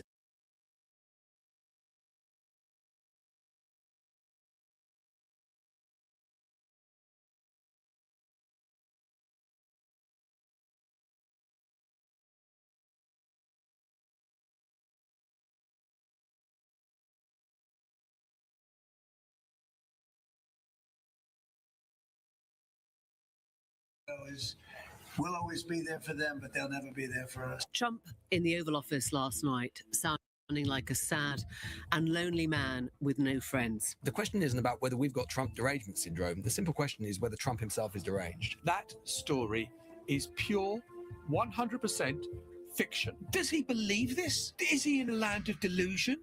The News Agents podcast is brought to you by HSBC UK, opening up a world of opportunity. You know, the problem with NATO is we'll always be there for them, but they'll never be there for us. And when I hear the UK, which was sort of considered the Rolls Royce of allies, right? When you say they were the oldest and they were going to be there, and I say it would be really helpful if you'd send over a couple of ships, and if you have some minesweepers, which they do, be very helpful. And the Prime Minister is a nice man. I think he's a very nice guy. He says, well, I'd like to ask my team. I said, you don't have to worry about a team. You don't have a team. You're the Prime Minister. You can make a decision. Well, I have to speak to my people. I said, you don't have to speak to anybody. So it's very disappointing. And then after we obliterated them and destroyed their military, the whole thing, and it became a much safer zone, he said, we're going to send over 2 aircraft carriers. I said, I don't want them anymore. I don't want them after we win. I want them before we start. Donald Trump is sounding like an angry man with no friends. He's looking for help in his war with Iran, but so far, none has been offered. Yes, he's called for assistance. No one wants to go near the Strait of Hormuz as it currently stands. This operation in Iran is called Epic Fury, but given his isolation, is Epic Fury a better description of Donald Trump himself? Welcome to the News Agents. It's John. It's Emily. It's Lewis. And Donald Trump spoke at length yesterday at a news conference, which was primarily pulled together to talk about the Kennedy Center in Washington. The Trump Kennedy Center, as it has now been renamed and closing for 2 years. And Donald Trump had the various board members around the table, but he was opining on Iran and what was happening there. And a series of more jumbled, more confused, more contradictory, more angry messages. It was sort of hard to imagine as he railed against his allies. He said the war was won. No, it wasn't won. We need extra help, but no, we don't need extra help because all Iran is now is a paper tiger and they're not going to be firing in the Straits of Hormuz for very long. And you thought, well, if you've got the Strait of Hormuz under control, why is no shipping going through it? And why aren't American warships, of which there are many, escorting the tankers through the strait? Answers to those sort of questions came there none. Yeah, Trump has asked France, China, Japan, South Korea, and Britain to help secure the straits. This is, of course, only 2 weeks or so after saying he didn't need any help, saying that Keir Starmer could stick his help in terms of sending aircraft carriers, something Number 10 has actually said he didn't offer. The president's own remarks seem to repeatedly contradict himself, telling reporters, really, I'm demanding that these countries come in and protect their own territory because it's their territory. Less than an hour later, he said, they should come and they should help us protect it. You could make the case that maybe we shouldn't even be there at all because we don't need it. We have a lot of oil. We're the number 1 producer anywhere in the world ×2, which of course rather begs the question, well, what on earth is this whole war about in the first place if American security interests aren't fundamentally involved? And I think what's so interesting this time is the response, because Trump's anger and his criticism of NATO allies is nothing new, but it's being met this time with a kind of shrug. And I think that tells us so much about how the rest of the world is now looking at this man at the center of it. I mean, clearly, this is a grave issue. It's a matter of war. So any actual policy decision is being taken very seriously by those of whom he's asking for help. But there is something about what we used to call the weave, the ramble, the contradiction. It's now sounding like a sort of Act 5, Scene 1 soliloquy of a kind of dying monarch. And I don't mean that in a literal sense. I mean somebody who's sort of seeing their power ebbing away. Because as we know, it is not really what Trump says that matters. It is how others respond to him. And a year ago, people would have been flustering around, trying to meet him, trying to do what was right, trying to work out what they had to gain, trying to work out if they could be ahead of their European allies, sort of edging each other out of the game as to who gets to, please Trump the most. That what I'm going to call the gold bar syndrome. You turn up in his office with a gold bar. And now I think it's best described as a kind of shrug, right? It's this mutual shrug, which is like, oh, yeah, it's almost, I don't know, slightly pitying.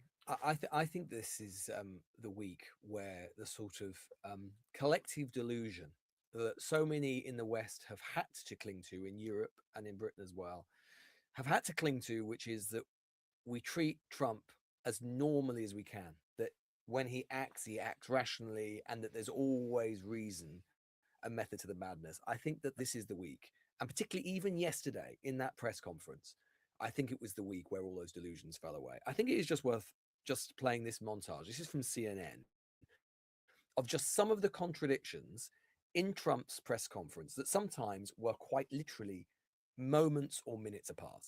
If we ever needed help, they won't be there for us. I've just known that for a long period of time. We have some that are really enthusiastic. They're coming already. This isn't need. Need would be one of the big boys. If we need their mine boats, or if we need anything, any piece of apparatus that they may have because of a situation that they have, they should be jumping to help us. We want them to come and help us with the Strait. My attitude is, we don't need anybody. We're the strongest nation in the world. We have the strongest military by far in the world. We don't need them. Did you follow that?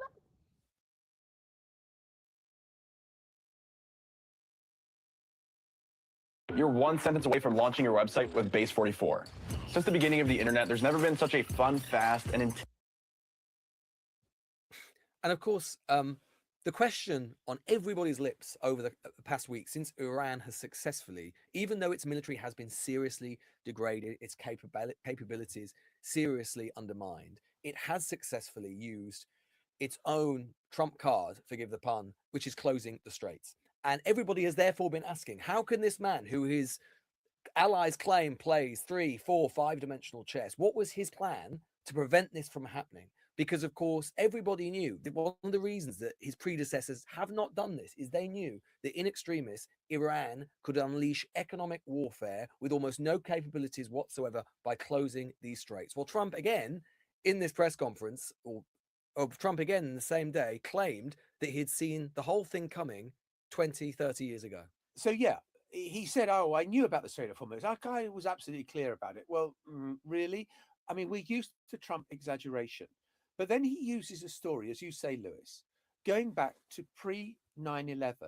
And he tells this story of something that happened the year before the attack on the Twin Towers. Have a listen.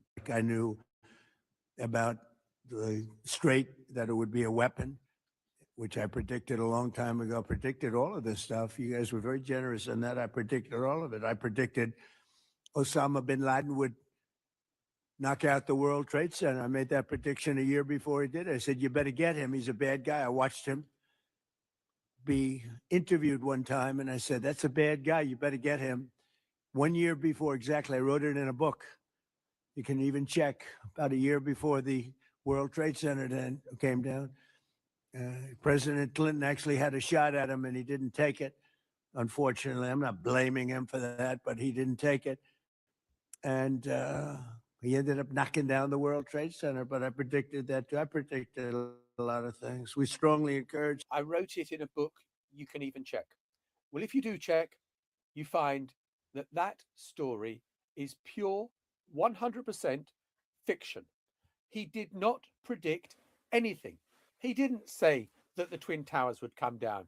He didn't say anything of the kind about Osama bin Laden. So you're then in a land where Donald Trump is making stuff up. And the question I guess we've got to ask is does he believe this? Is he in a land of delusion? Is he in a world of his own? And I think these are serious. I mean, I'm not saying this offensively, but my God, when Joe Biden was failing towards the end of his presidency, we were all asking, saying, whoa, is this right? Is this proper? Is surely someone is raising this? And here we have Donald Trump inventing stories about what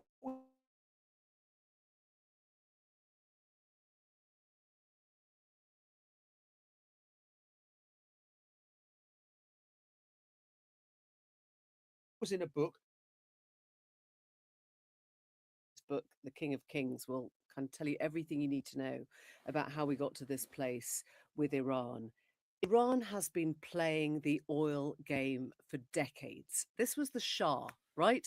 That the last regime, the last autocrat, the Shah of Iran in 1975.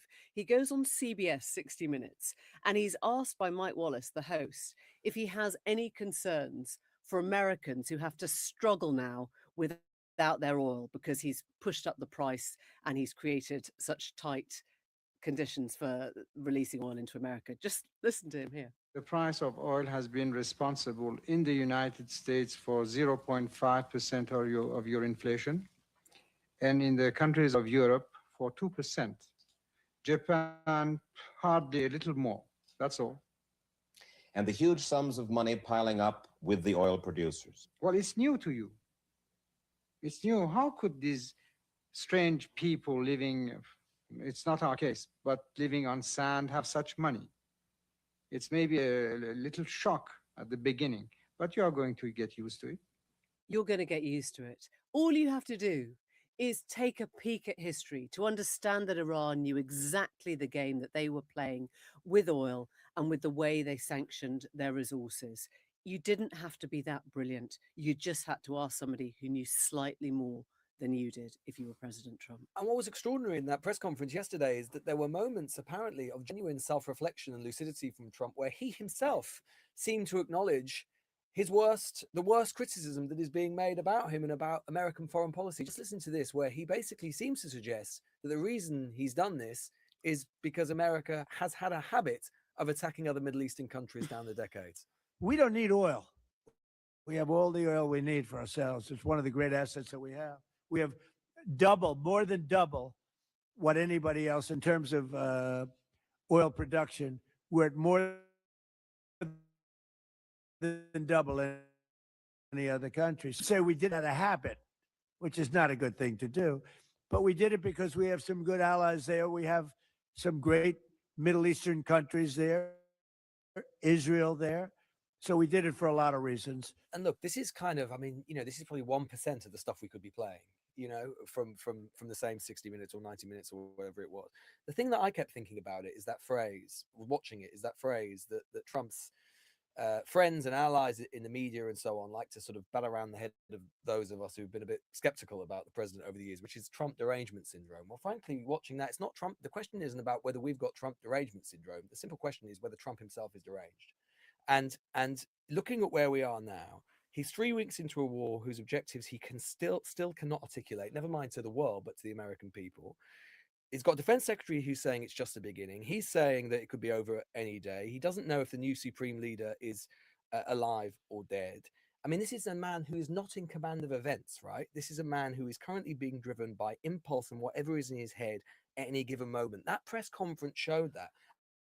And this is why I think that foreign leaders, including Keir Starmer, are in this deeply invidious position now. Because on the one hand, they're having to choose between a situation where do they follow this man who clearly could be deranged into this conflict and commit their own militaries into harm's way for objectives they cannot understand and for an aim that is extremely difficult, i.e. clearing the straits, might be militarily impossible. But if they don't do it, it's clear from that press conference, Trump remembers, right? Trump remembers. And this is an absolute, America is alone at the moment. And this is an absolute potential inflection point for Vladimir Putin. This is all of his dreams come true at once. Because what will Putin be seeing an opportunity to say here to Trump behind closed doors? Mr. President, when your allies, Trump has said it himself, when your allies, when you needed them, when you called upon them, where were they for you? And you spend all this money and all this time defending them just at the moment when the Ukraine war, by the way, is at perhaps one of its most dangerous points for 4 years. I mean, you can flip that on its head and you can say it just so happens that if you consistently bully all your allies and threaten NATO, then big surprise, they don't come to your aid. I mean, But we I are loved, reliant on him still. I mean, that's the, yeah, well, that's you know, the if you listen problem. to Trump now, then he's feeling pretty isolated and pretty alone. I mean, a lot of different European countries have said no to him in their various sort of euphemistic ways. And my favorite one, great spot by Anne McElvoy, was Poland's response, which was, if you're asking for help, perhaps go to NATO. You know, Yeah. see what they respond. But I do think there's been some really interesting shifting. Denmark, Mette Frederiksen, they're in the middle of an election campaign now, but their prime minister was on a televised TV debate, you know, last night, and she was asked whether she'd call the US her country's most important ally, and she just says, no, I can't do that anymore. It's pretty straight. You know, her foreign secretary, Rasmussen, when asked if he would help, and obviously Trump has threatened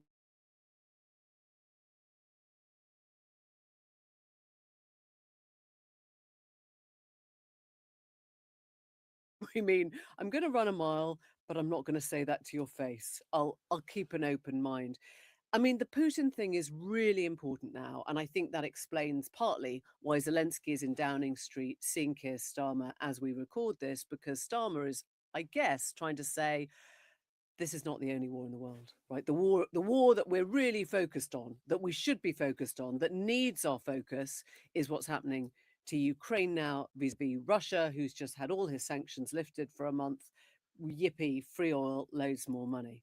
Yeah, and I think it's so interesting that, but there's a sort of phrase that Trump used with Zelensky that you can almost play back to Trump now in relation to the Strait of Hormuz. And that is, Donald Trump, you've got no cards. The Strait of Hormuz is effectively blocked. If Donald Trump wants to unblock it, it's not going to take a few ships from Denmark or the UK or France. It's going to take ground troops that are going to be needed to go there in their thousands. What a trap is being set for Donald Trump, and he's got no other way out of this now. He either surrenders and allows the Strait of Hormuz to remain shut, in which case this is an epic fail and the regime is in place, or you put thousands of Marines on the ground, you put swift boats into the Strait of Hormuz, you start doing all that stuff, and it becomes, you know, a shooting fight. And that is something that Donald Trump has wanted to avoid, because the number of body bags that will be going back to America if you put thousands of ground troops there, let alone going to Isfahan and trying to retrieve the nuclear material, this could be epic. And Donald Trump has not got any cards left to play. So I think that he is in a right old mess now as a result of not having predicted any of this. And I thought there was kind of one other bit about, you know, is Donald Trump mad, deluded, whatever. He said in this rambling news conference about that he'd spoken to the previous presidents, and one of them said to me, "Oh yeah, we wish Let's hear it. Let's hear it."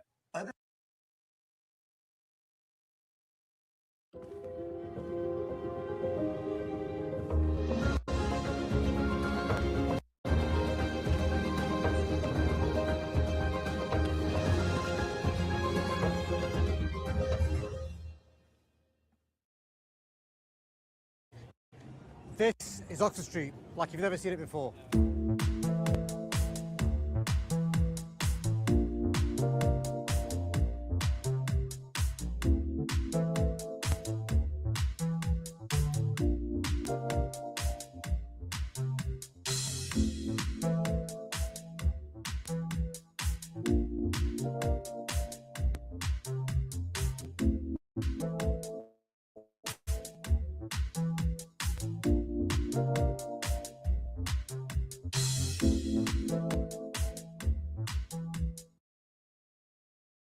Other presidents should have done. I spoke to one of the former presidents who I actually like.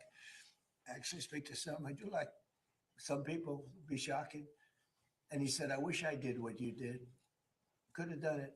Other presidents, somebody should have done it. 47 years this went on. They call Iran the bully of the Middle East. Let's just go through that. Trump is the 47th president. Joe Biden is the 46th. He denies having any part and having had any conversation. Barack Obama was the 44th. He also denies having any conversation. Not a big fan of war. No, not a big fan of war, and says not a big fan of Trump. Yeah, And then you've got the 43rd president, George W. Bush, and he says he's had no conversation with. So all three former living presidents. Oh, sorry, and Bill Clinton as well also denied it. Do we think it might be Abraham Lincoln? Yeah. Could it be Grover Cleveland? Yeah. Clinton, no. Someone in his Trump mind. asked the 45th president of the United States, who was. Well, oh, I Trump. wonder. Yeah. The 45th president. I asked myself in the mirror. I wish you'd done it. What I did suppose he he could have been say? wished he'd done it in the past. He himself.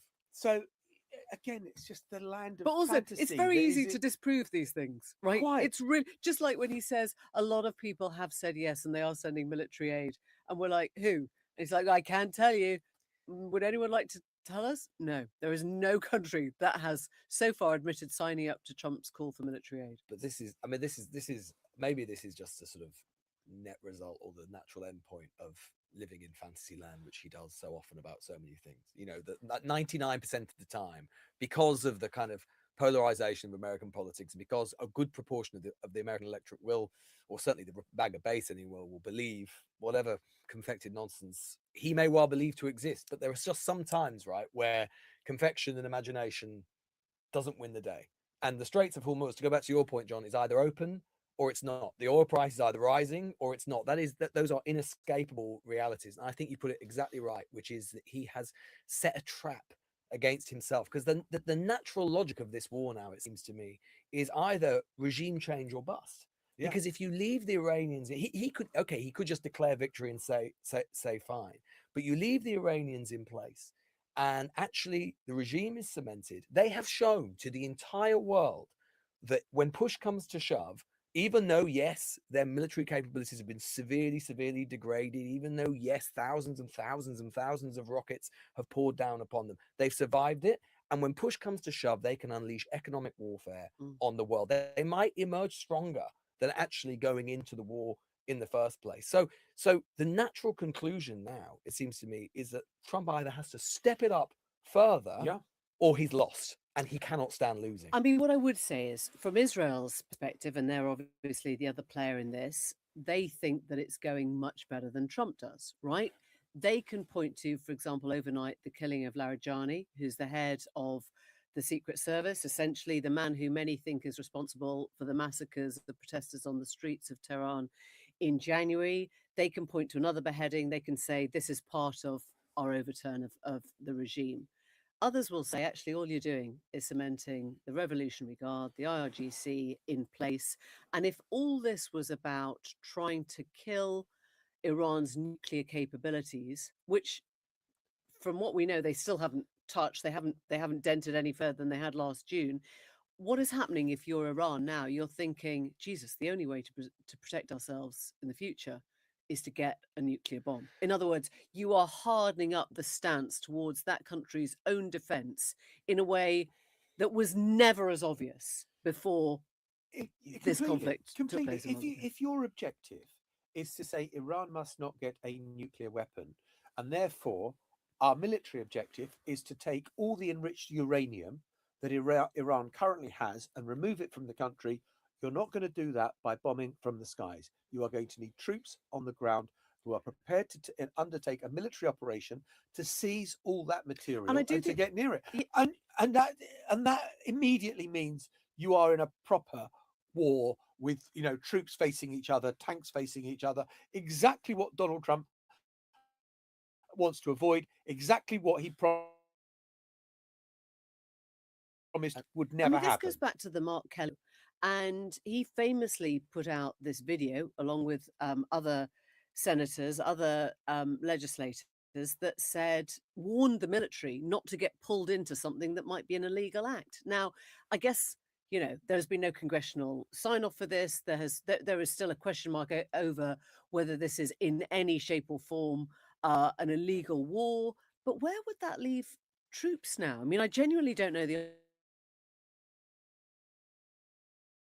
answer to that. Are you allowed to say no to your commander-in-chief if you think that which is not in America's interest? Well, I suppose they would argue at this point that given the Iranians are attacking American military assets and so on, that it would be legal because it's a form of self-defense now. But I mean, one of the ironies, of course, now is that Trump's best hope, if he is to avoid that kind of ratcheting up and basically ending up in a kind of sort of death match against the Iranians is probably his best hope might well be the Chinese, because the Chinese at this point, one of the few kind of, major powers who might have some influence on the Iranians, are currently in a position where it is their oil supplies which are being disrupted from the Straits. They will be deeply unhappy They're the getting longer oil this through. goes on. They're getting oil through. Well, so the Chinese they're getting tankers- less than they were before, because there's almost nothing going through. So, and the point is as well is that, like, the longer this goes on, the higher the price becomes, and countries are sort of bidding up the price over time, and also for gas as well. So it introduces instability, which is something that the Chinese most abhor. But the net result, this is what I mean in terms of why all of the logic points towards Yeah. a bigger and bigger war, which is if this were to end anytime soon, basically what would the net result be for the Americans? I mean, the weird thing about that is that the Chinese are actually offering themselves up now as the kind of peace brokers. Well, right? indeed, I know. They're sort of trying to step into it and say, Sure. we could be the world's policeman. If you don't want to play that role anymore, we'll see what we can do. I mean, it's a total turning of the kind of old world order on its head now. It is. And then the net result right now, if it were to end anytime soon, is that the Straits either reopen but on Iranian terms, or they remain closed, who knows, at least for a period. America has basically proven itself, when push comes to shove, to be basically allyless across the world. The Chinese power potentially enhanced, the Iranian regime embedded in place, the Russians suddenly with a load more foreign currency reserves that they've got as a result of oil sales, an absolute foreign policy disaster. And just one other thing to add to that list, Lewis, is if you have got a situation where Iran, which controls the Strait, says, yeah, we'll let our ships go from Kharg Island and we'll go and export to our friends, but UAE, no. Kuwait, no. Oh, yeah. Saudi, no. Then what you've done is America has lost those Gulf countries, because they're going to think, well, hang on, we thought we put our protection and our You can't safety protect us. in America's hands, and they haven't done it. We gave you a jet. Yeah, we gave gave you you a a jumbo $400 jet, million and all you've done is jet. fuck it up by allowing Iran to become even more powerful in that Strait of Hormuz, and that's why we need to look elsewhere for our friendships. Thank you, America. We're done with you. And so America, strategically, in geopolitical terms, just seems to be losing and losing and losing. I don't think this is us with Trump derangement syndrome. I think this is just a realistic kind of looking at the state of play right now on the ground in Iran. Well, as we're recording, I have to say we've got some breaking news, and it is something we have rarely seen during this second Trump era, and that is a senior official resigning in protest. In this case, it is the director of counterterrorism, Joe Kent, who is resigning protest the war against Iran. And he has written quite a lengthy letter to Trump. After much reflection, I've decided to resign from my position as director of the National Counterterrorism Center, effective today, as a veteran who deployed to combat 11 times, and as a Gold Star husband who lost my beloved wife Shannon in a war manufactured by Israel. I cannot support sending the next generation off to fight and die in a war that serves to no benefit to the American people, nor justifies the cost of American lives. Yeah, it also goes on, I cannot in good conscience support the ongoing war in Iran. Iran posed no imminent threat to our nation, and it's clear that we started this war due to pressure from Israel and its powerful American lobby. So you've got to see this in the context of the battle that is going on within the MAGA movement, on which Tucker Carlson is the most obvious kind of spokesperson who says that Israel has got us into this war. Why are we doing it? And there are others as well. J.D. Vance thought to be quietly in that camp as well. And so this looks as much of being about kind of anti-Israel as it is about the war itself. But where I think it is very, very bad for Donald Trump is it undercuts his main reason for going, which was to say that Iran posed an imminent threat. And this guy, the head of counterterrorism, saying, no, it wasn't. It didn't pose any threat whatsoever. Yeah, I mean, this is public, right? This is written on headed notepaper, Director of National Intelligence, the National Counterterrorism Center. It is all over social media now.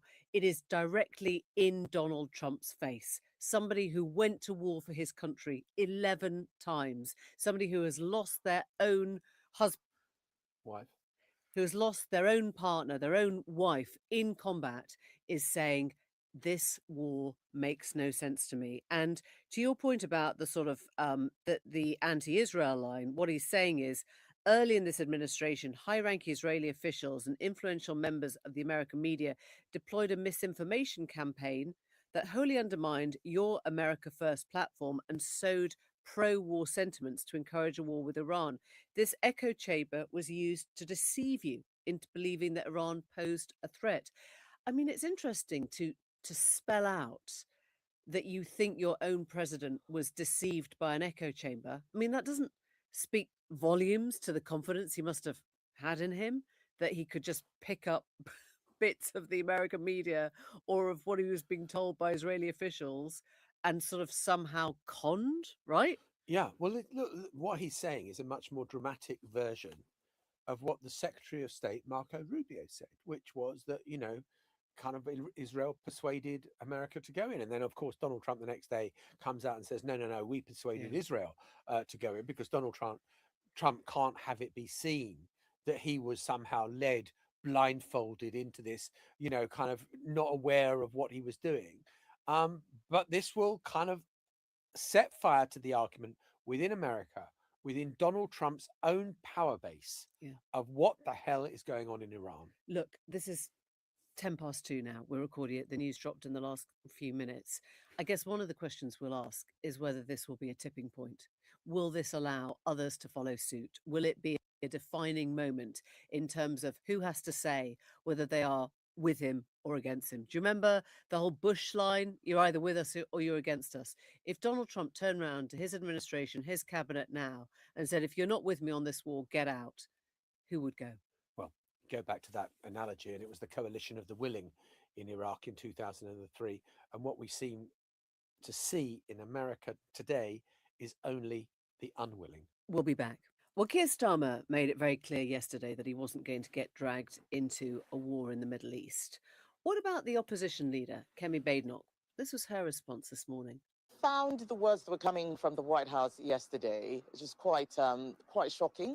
I'm Keir Starmer's biggest critic. I think he does a lot of things wrong. I think on this, he's been very slow. But the last thing we need is a war of words. I think it's quite childish as well, a war of words between the White House and Downing Street.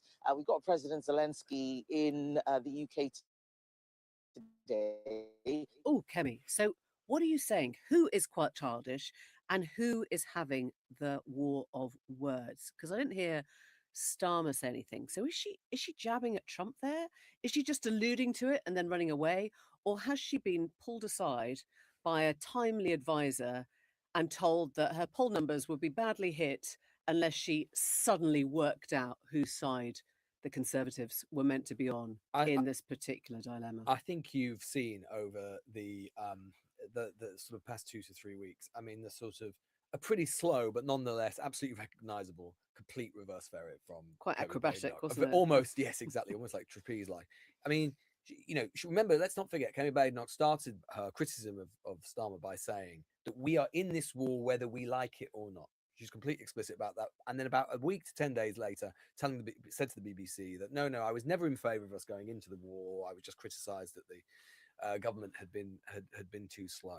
I think that Conservatives and Reform, who were initially very bellicose about the whole thing, very aggressive about the whole thing, have woken up to the fact that the polling is appalling on it. You know, Starmer is basically where the public is. Although it is interesting, there was a poll out today which showed that even though the public are where Starmer is, they actually think, the small plurality actually think Starmer has handled it badly, which I think does tell you something about the Prime Minister's own lack of popularity, that even when he is where the public is, the public don't necessarily approve of it. Nonetheless, when you have got, as we heard yesterday, warnings from, you know, serious people like Nick Butler, who used to work for Gordon Brown, knows the international industry really well, talking about the idea that if this war goes on, we could be looking at petrol rationing and energy conservation measures within the next 2 months or so. You can see why it would be that I think certain political leaders have woken up to the fact they don't want their fingerprints on this war, because whether involved or not, if they are seen to have backed it in theory, they have to own the economic consequences. Yeah, we were just talking yesterday about the idea of Trumpflation, right? Yeah. This word Trump, if you call it Trumpflation, it's definitely his problem. 100%. Yeah, I mean, I saw a clip of Ed Miliband apparently saying that, you know, to save energy, publicans should just serve warm beer.